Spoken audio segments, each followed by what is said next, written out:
Jammu Kashmir LOC వద్ద పాక్ కాల్పులకు దిగింది. పాక్ కాల్పులకు భారత సైన్యం తిప్పికొట్టింది. పాక్ కు ధీటుగా జవాబు ఇస్తోంది. పాకిస్తాన్ కవ్వింపు చర్యలు దిగుతుండడంతో భారత్ పాక్ సరిహద్దు ప్రాంతాల్లో హై టెన్షన్ నెలకొంది. దీని గురించి మరింత సమాచారం మా నేషనల్ బ్యూరో చీఫ్ కళ అందిస్తారు.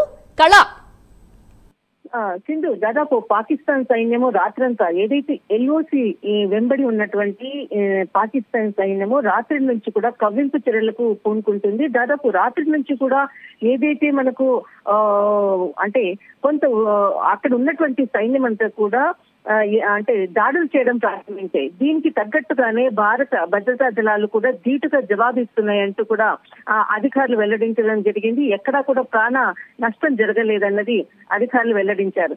ఏదైతే నిన్న రాత్రి నుంచి ప్రారంభించినటువంటి కవ్వింపు చర్యలు అనుకోవచ్చు, ఈ చేస్తున్నటువంటి పాకిస్తాన్ దాడులు తీవ్రతరం అవుతున్నటువంటి నేపథ్యం కూడా ఉంది అని అంటూ కూడా కాశ్మీర్ కి సంబంధించినటువంటి ప్రజలందరూ కూడా భయపడుతున్నారు ఒకవైపు.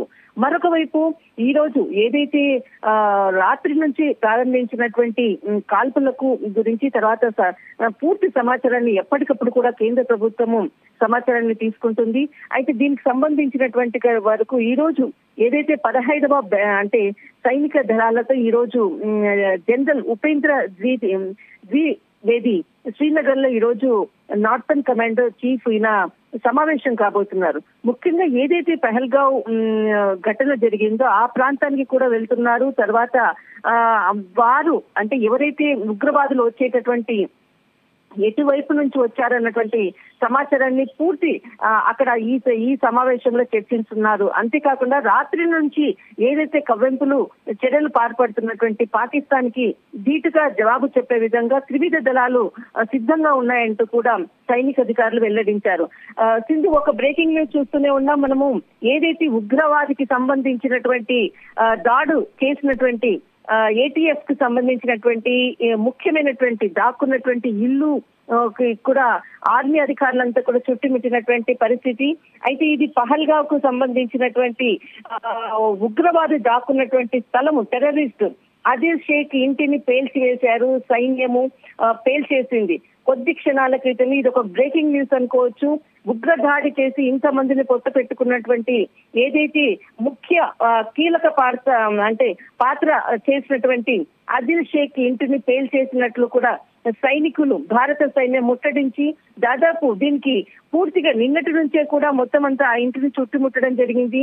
అక్కడి నుంచి కూడా ఎదురు కాల్పులు జరుగుతున్నటువంటి పరిస్థితి ఒకవైపు.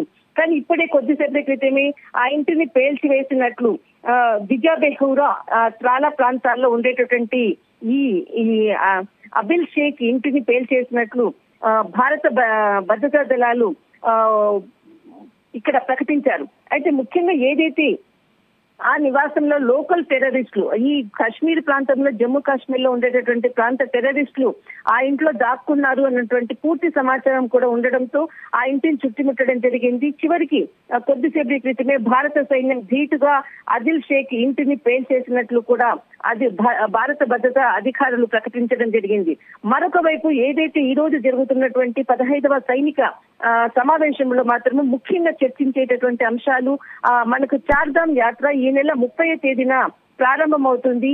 అయితే ఈ ఉత్తరాఖండ్ లో ఎంతో అంటే 4 నెలల పాటు జరిగేటటువంటి ఈ చార్ధామ్ యాత్రకు దేశ విదేశాల నుంచి కూడా ఎంతో మంది వస్తారు. ఇప్పటికే దీనికి సంబంధించినటువంటి పూర్తి అధికారికంగా కూడా అంటే ప్రయాణానికి వెళ్ళేటటువంటి అంటే రూట్ మ్యాప్ అదంతా కూడా పూర్తి అయింది. దీనికి సంబంధించినటువంటి భక్తులు కూడా చాలా మంది కూడా అప్లై చేసుకోవడం జరిగింది.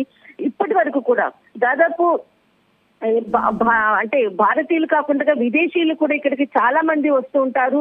ఇప్పటి వరకు దాదాపు 20 లక్షలకు పైగా రిజిస్ట్రేషన్లు చేసుకున్నటువంటి చార్ధామ్ యాత్రకు ఉత్తరాఖండ్ అయితే ముఖ్యంగా ఇక్కడ 17,000 మంది విదేశీయులు ఇందులో ఉన్నారు. అయితే ఇక్కడ మనకు దాదాపు 20 లక్షల పాటు రిజిస్ట్రేషన్లు చేసుకున్నటువంటి ఉత్తరాఖండ్ కు ఇదొక ప్రెస్టీజ్ ఇష్యూగా తీసుకొని ఎక్కడా కూడా ఎటువంటి దాడులు జరగకుండా అన్ని కట్టుదిట్టమైనటువంటి భద్రతా వ్యవస్థ మధ్య ఈ చార్ధామ్ యాత్ర నిర్వహించాలన్నటువంటిది ఈ రోజు 15వ బెటాలియన్ సంబంధించినటువంటి సమావేశంలో ఈ ఉపేంద్ర ద్వివేది శ్రీనగర్ లో ఈ సమావేశం కూడా నిర్వహిస్తున్నారు. మరొక వైపు మనకు అంటే డొనాల్డ్ ట్రంప్ కొద్దిసేపటి క్రితమే ఒక అంటే టూరిస్ట్ కు సంబంధించినటువంటి వారికి ఒక సమాచారాన్ని ప్రభుత్వం ఇచ్చింది. ఎవరైనా కానీ భారత్ పాకిస్తాన్ అంటే పాకిస్తాన్ లో ఉద్రిక్త పరిస్థితులు నెలకొన్నాయి. ఎవరు కూడా భారత్ కు అంటే వెళ్ళేటటువంటి వాళ్ళందరూ కూడా కొంత మీ షెడ్యూల్ ను ఏదైతే విదేశీ పర్యటనకు వెళ్ళాలనుకున్నటువంటి వాళ్ళందరూ కూడా కొంత రీషెడ్యూల్ చేసుకునే విధంగా పోస్ట్ పోన్ చేసుకునే విధంగా కూడా ఆర్డర్స్ ఇష్యూ చేసింది. మొత్తం మీద భారత్ పాకిస్తాన్ కు సంబంధించినటువంటి ఏదైతే ఉద్రిక్త పరిస్థితులు ఒకవైపు నెలకొన్న నేపథ్యంలో ఇటు ఆర్మీ సిద్ధంగా భారత ఆర్మీ భద్రతా దళాలు సిద్ధంగా దాడికి చేయడానికి కూడా డీటెయిల్ జాబ్ చెప్తూ ముందుకు వెళ్తున్నాయి. అటు పాకిస్తాన్ కవ్వింపు చర్యలకు పూనుకుంటుంది. కానీ మొత్తం మీద మాత్రము దీనికి భారత త్రివిధ దళాలు మాత్రము ఏదైతే సైన్యంతో సిద్ధంగా ఉన్నాయని చెప్పవచ్చు. సింధు. రైట్, థ్యాంక్ యూ కళ.